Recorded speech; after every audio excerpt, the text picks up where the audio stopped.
క్రైస్తల దైవ మర్మములు ఏప్రిల్ 12. మరియు సిలోహులో యెహోవా మరలా దర్శనమిచ్చుచుండెను. సిలోహులో యెహోవా తన వాక్కు చేత సమూయేలునకు ప్రత్యక్షమగుచూ వచ్చెను. 1 సమూయేలు 3:21. దేవుడు తన మహిమను మన మధ్యకు పంపించవలెననియు తన్ను తాను మనకు ప్రత్యక్షపరచుకొనవలెననియు మనము కోరినట్లయితే పాటించవలసిన 2వ నియమం ఇదే. సమూయేలు వంటి ధైర్యము గల నమ్మకమైన సాక్షులు మనకు అవసరము.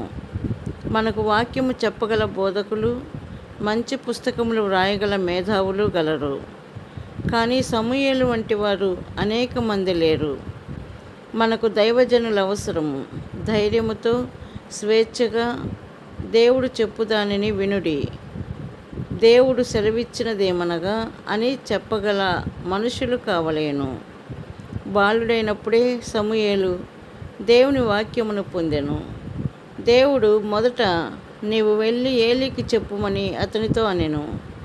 తన యజమాని అయిన ముసలివాని యొద్దకు ఎట్లు బాలుడు వెళ్ళి దేవుని వర్తమానం అందించగలడు? అది ఎంతో భయంకరమును కష్టతరమైనప్పటికీ అతడు విధేయుడై వెళ్ళి చెప్పెను. మనము సమూయేలు వంటి వారమైతే గాని దేవుని శక్తి ప్రత్యక్షమౌట చూడము. ఆయన మనలను వాడవచ్చును, అయితే సంపూర్తిగా కాదు.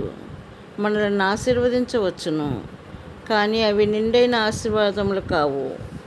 మన మధ్య పని చేయవచ్చును, కానీ అది లోతైన పని కాదు. మనము సమూయేలు వంటి వారమైతేనే కానీ దేవుని వాక్యము స్వేచ్ఛగా మన ద్వారా అందించబడదు.